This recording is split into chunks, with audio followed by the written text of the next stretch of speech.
Okay, I think we can get started.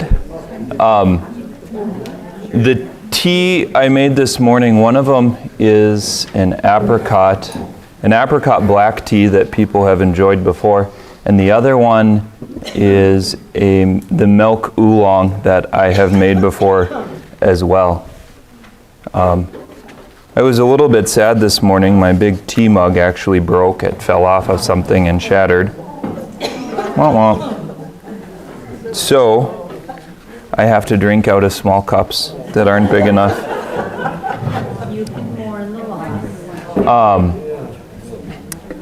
So today we're diving into the trials of Paul. And it's odd that at the end of the book of Acts, there's this whole series of trials. So this is like Paul has just been rescued from the Jewish plot in Jerusalem and taken to Caesarea. And here he is going to be on trial. The Jews are made to come and to accuse him before the Romans. And so this delegation comes from Ananias and some elders. This is the leadership of the Sanhedrin. And they have a man named Tertullus who comes, and he starts with kind of trying to butter up the Romans. You know, since through you we enjoy much peace, and since by your provision, most excellent Felix, reforms are introduced, yada, yada, yada, this troublemaker. But what is really, really sad about this is that it's the opposite of true. That the chief priests, maybe not so much the Sadducees, but certainly the Pharisees, have been antagonized and antagonizing this man for years. Felix was the Roman governor of the area, and he was known to be a harsh and cruel tyrant. He was incompetent. He wasn't a good administrator. Like usual, the Romans didn't send their best and their brightest off to the Holy Land to be the governor. And during his time, several uprisings occur. He murders some of the Jews in Caesarea. That's the town where they're at now, where this trial is taking place. And so it's odd. It's almost this bitter sort of dripping irony that they're calling him like, you know, oh, we enjoy this peace and prosperity under your direction. You're so great and everything's fine, when really they're diametrically opposed to him. The Jews, in fact, even had to appeal to the emperor himself. They send a delegation off, and they're heard because one of the chief priests had a connection to someone in the imperial administration as a brother of someone who was there. And so it's very disingenuous. It's not being authentic. They're lying through their teeth. You know, this is the political end of things where you sort of smile and look nice while you hate their guts and are working against them. And it's important to think about that because there's this contrast in these trials between Paul, who's being honest about his experience of Jesus, who's being honest about where he's at, and he's being accused of violating the law. But the people who are accusing him don't seem to be bothered by violating the law at all.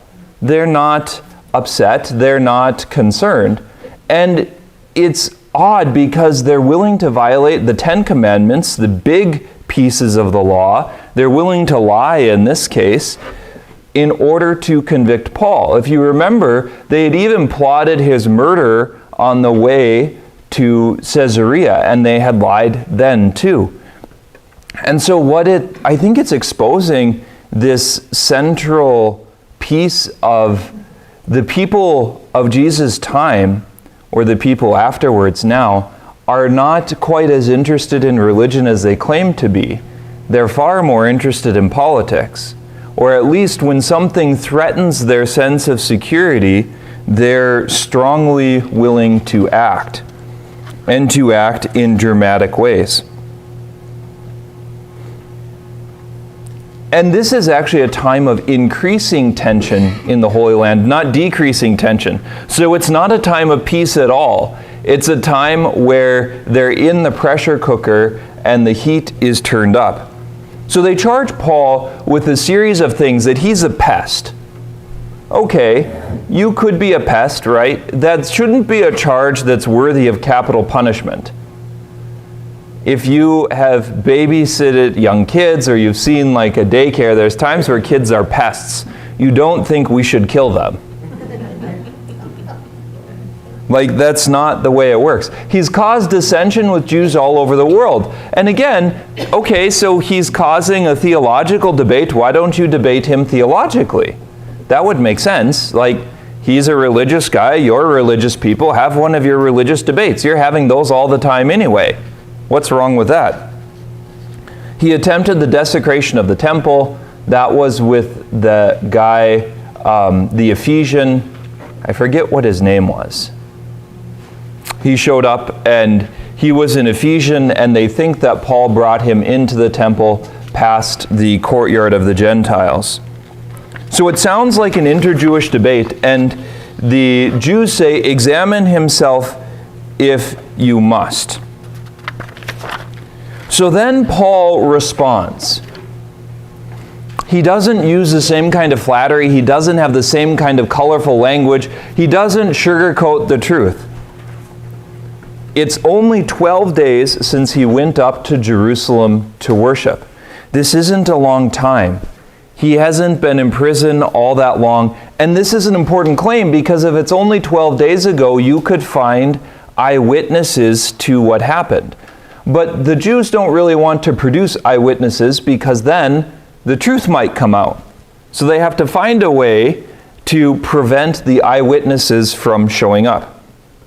Paul says that he wasn't starting a riot. The accusation is baseless. He went to pray in the temple. He was going to cleanse himself from this Nazirite vow. If you remember, James had encouraged him to pay the fees for these Nazirites that had taken a vow to show that he was still a faithful Jew. So he's actually doing an act of Jewish piety. And it's the people who are accusing him that started the riot. He worships the God of their ancestors in accordance with the law and the prophets. And he's on trial because of hope in the resurrection. He admits that he belongs to this way of Judaism that becomes Christianity. He came to bring alms and offerings. He didn't have a crowd or disturbance. And in fact, it's the Jewish people of Asia that are upset. It's not the Jews who are even there. And what he's saying is, like, they're accusing me, but they're accusing me based on the accusation of this other group of people that's no longer there, the Jews from Ephesus. They probably went home after the festival. And so there's no way to trace the history. There's no way to easily prove these crimes against him. So Felix decides to wait for Lysias to come. Lysias is another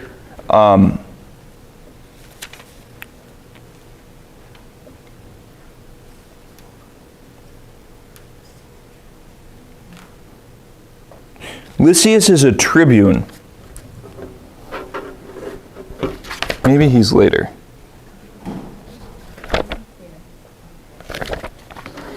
So Felix and his wife come to listen to Paul. And this is very much like the story of St. John the Baptist and Herod, where Herod likes to listen to him preach. Herod likes to hear what he has to say. He never lets John out of prison, but he's interested. It piques his curiosity. Here is a similar kind of thing. I'm just trying to think.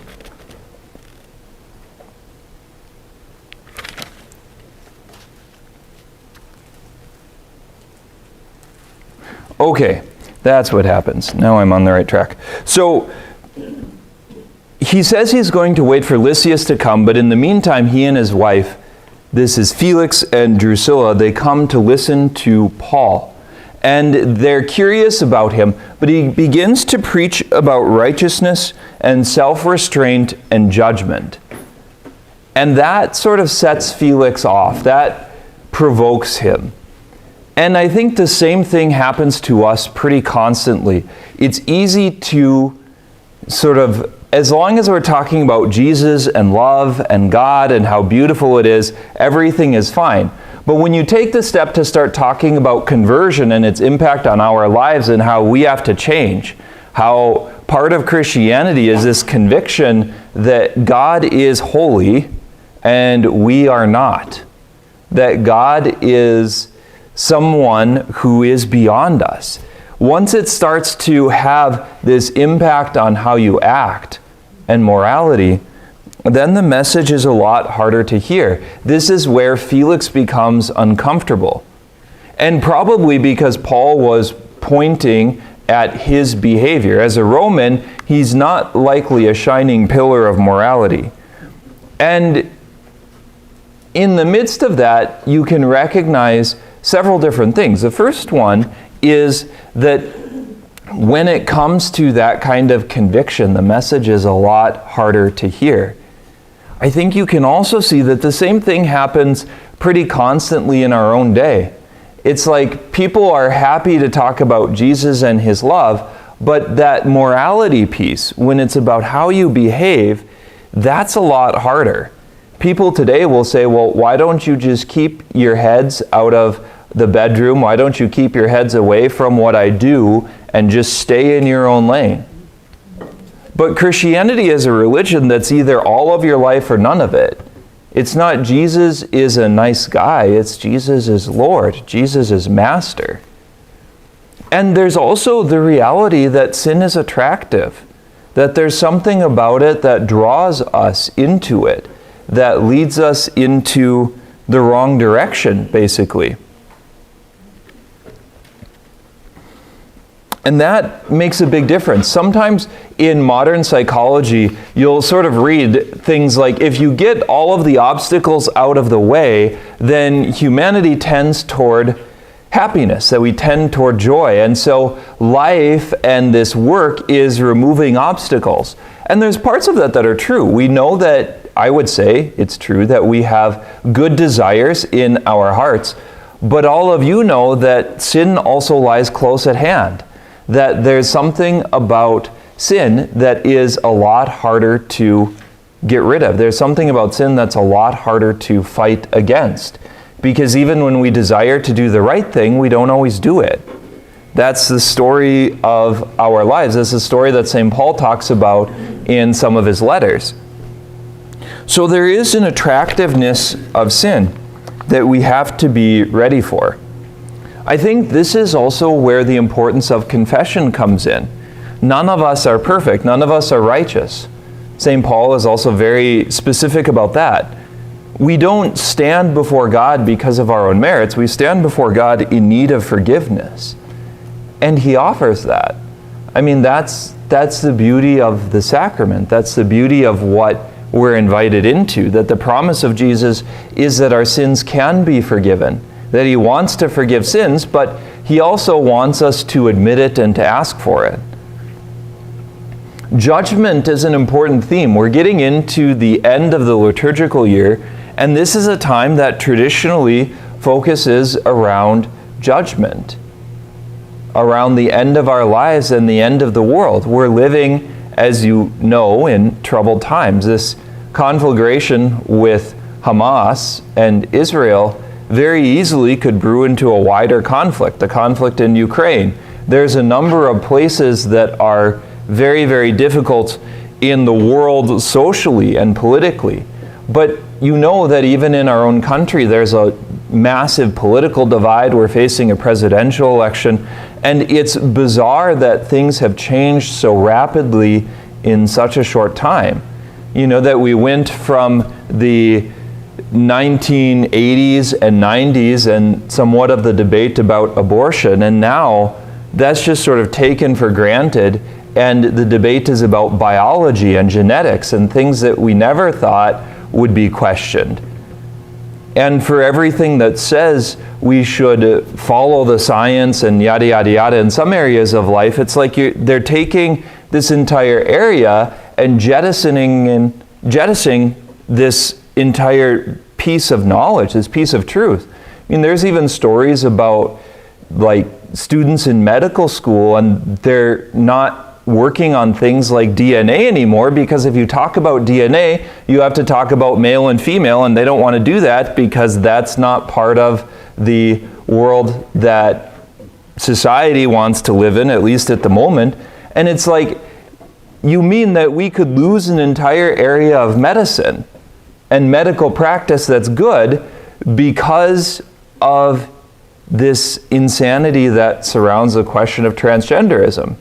And the answer in some medical schools is yes.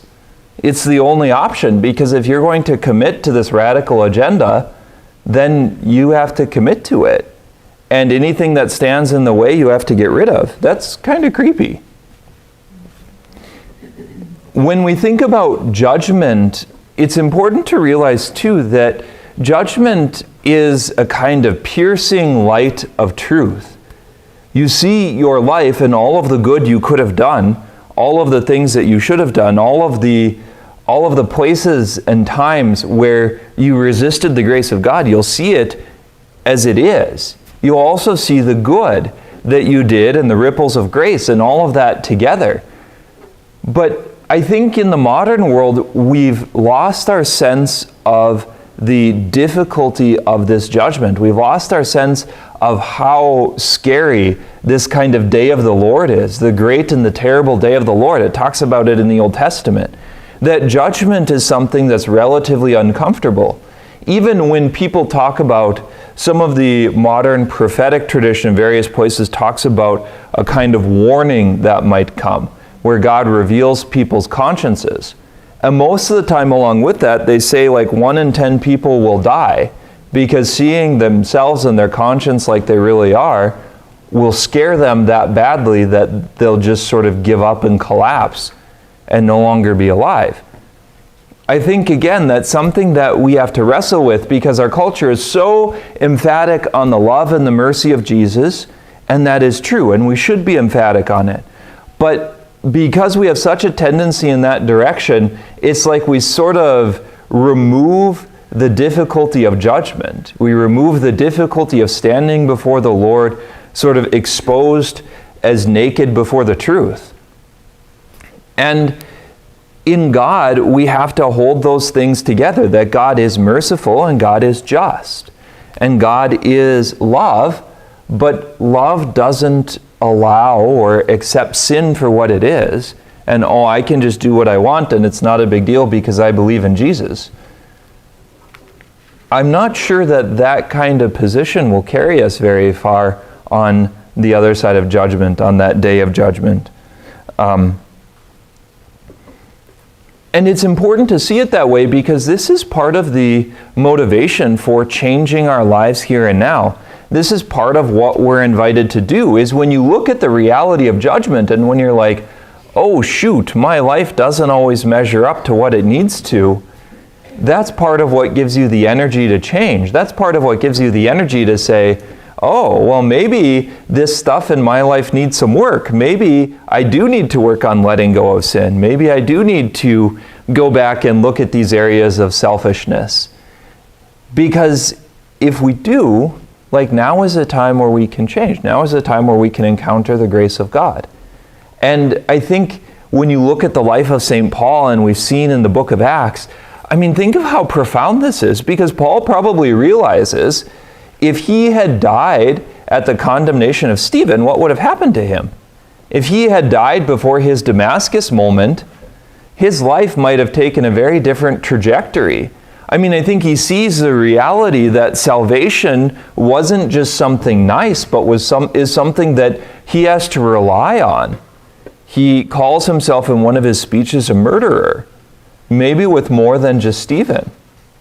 And so, if there's hope of salvation, then for him it has to be because of this confidence in the love and the mercy of God, but he takes it seriously. He's not just sort of brushing aside his history and what has happened. So Felix ends his part in our story by wanting to be bribed. Instead of judging Paul's case when Lysias comes around, he just holds him in prison. Now, it must have been a different kind of prison because he allows Paul's friends to take care of him somewhat, but Paul is not free to go. And what you see again is this challenge between, he hears the word of God, he seems to know that this is an accusation of jealousy, that this is the chief priests and the Pharisees and the scribes or whoever they are. They're bringing this accusation because they're jealous. This isn't really a capital crime. So at worst, he should be punished and let go. But he's held because the Jewish leadership has made it an issue. That's a political decision. He's just sort of held indefinitely. Well, at some point, we'll get to judging his case. So he stays in prison for 2 years. Then in 59 AD, Festus arrives and heads toward Jerusalem. So he's going to a feast in Jerusalem. He's just gotten there. The Roman relationship with the Jewish people has continued to grow more rocky. This is only a handful of years before the Jewish rebellion will break out into the open, where they will openly oppose Rome and the Romans will start basically indiscriminate murder. And the chief priests, as soon as Festus arrives, they don't offer to pray for him in this story. They don't introduce themselves. They ask him about Paul. They have been nurturing this hatred and this grudge for years. And so it's kind of insane, because if you were a new governor, you should expect to arrive and people would greet you and there would be pomp and circumstance and ceremony. You're the new person in charge. They want to win your favor. But in this case, they're so upset, they're so lost in their anger that they don't even wait for that to happen. They press him right away. What will you do with Paul? They seem to be convinced that plotting the murder of Paul and plotting to bring him down is a moral thing.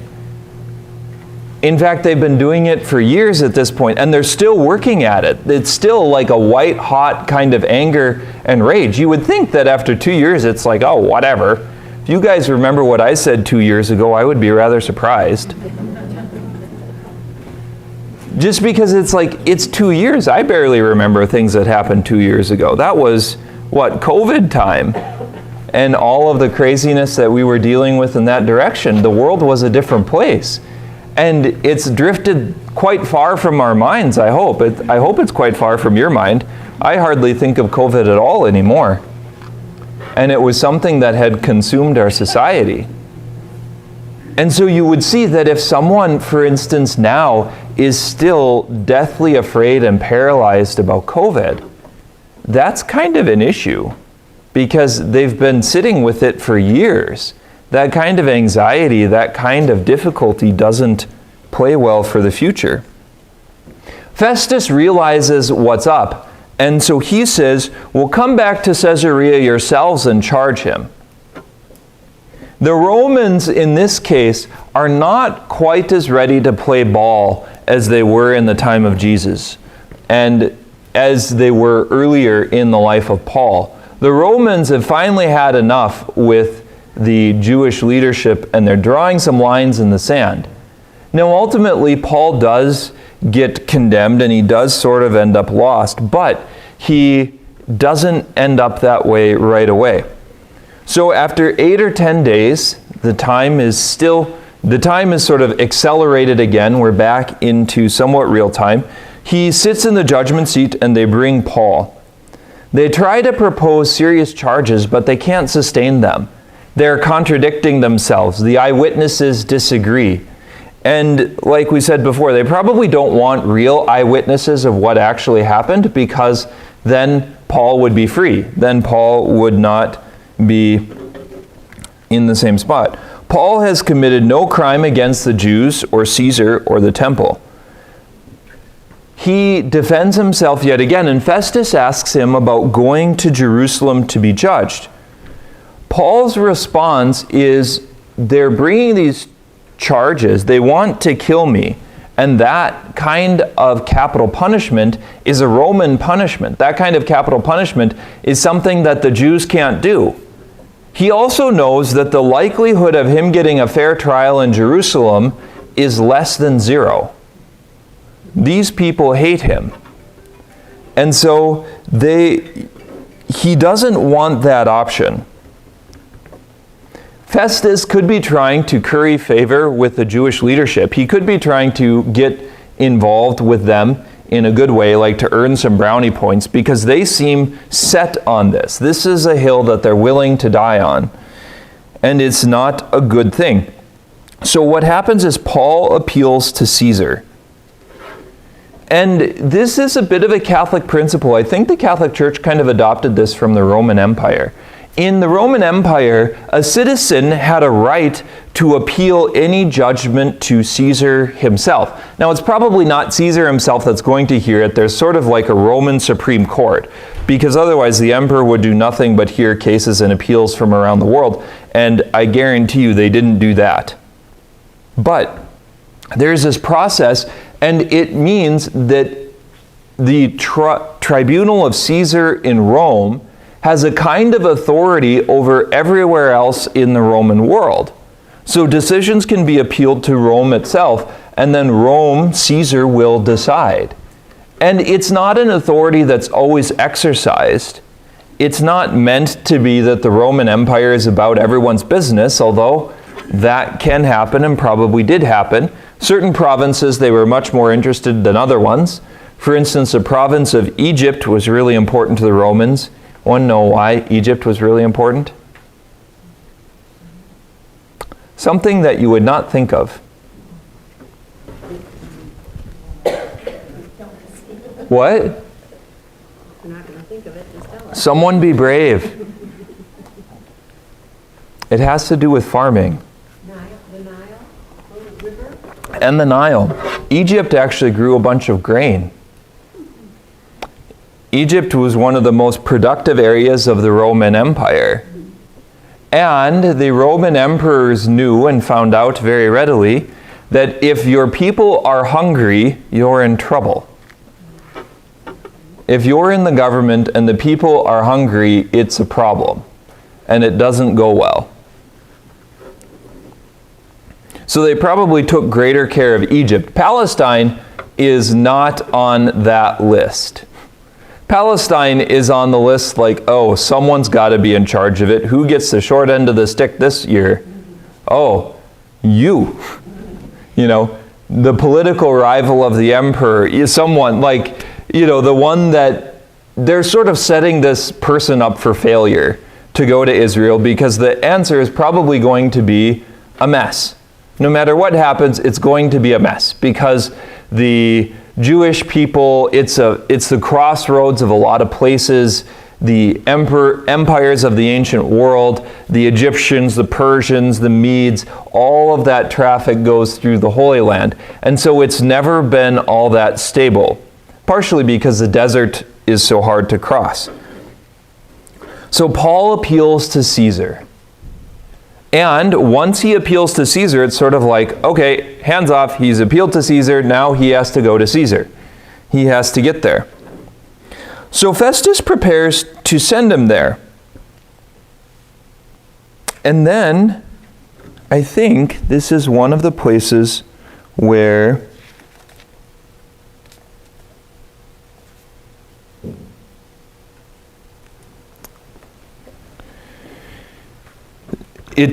Jesus doesn't show up yet. So then Festus wants to consult King Agrippa. Now, why does Paul appeal to Caesar? I think that's a hard thing to understand. And I don't know if we have good answers for it, or that we have an answer that we can say, yes, this is it. He may have had in mind preaching to Rome. He wanted to get to Rome for a long time. He had been striving to carry the gospel to the whole world. Maybe he sees that that is the only way it can happen. Maybe it's something that Jesus has told him, you need to preach in Rome, and you need to stand before the emperor, and so he sees in this the plan of Christ. But somehow he appeals to Caesar. It could also be he feels the situation is hopeless. What hope does he have if he goes to Jerusalem? They're going to probably kill him on the way, and if he gets there, his trial isn't going to be fair. It's going to be sort of like a communist-run show trial, and he's going to be paraded and killed at best. So then this interlude happens with King Agrippa. So this is where you also see this kind of weird power sharing between the Romans and the Jewish, semi-Jewish leadership of the area. Agrippa is in the line of Herods, and so it's sort of like they have some authority over the Holy Land and Palestine, but not a lot. The Romans keep the purse strings. The Romans are in charge of the military, but Agrippa has something along those lines. So Agrippa and Bernice come, and after several days, the case of Paul is brought up.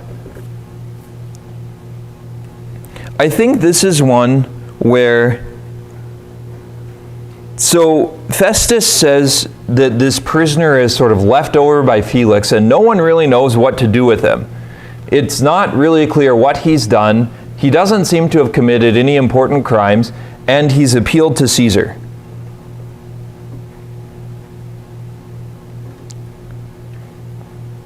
So Festus sits in his tribunal, and the Jews come to accuse Paul. The crimes were not significant. They're not a rebellion against Rome. It seems to be some kind of theological debate in Judaism. Festus is unsure of how to investigate and hold a trial. This isn't really a Roman problem. I mean, in his mind, if he's sort of the stereotypical Roman, he's probably thinking, well, just have one of your rabbinical debates. You guys debate all the time. Like, you talk, he talks, you disagree, and you keep talking.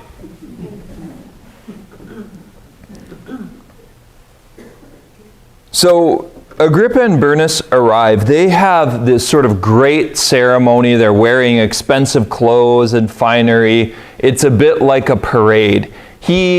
Agrippa is trying to impress the new Roman governor. You know, there's all of this political intrigue around. And it's not the kind of time where you're going to get a fair trial or things are very serious. It's sort of like a party and everyone's drinking.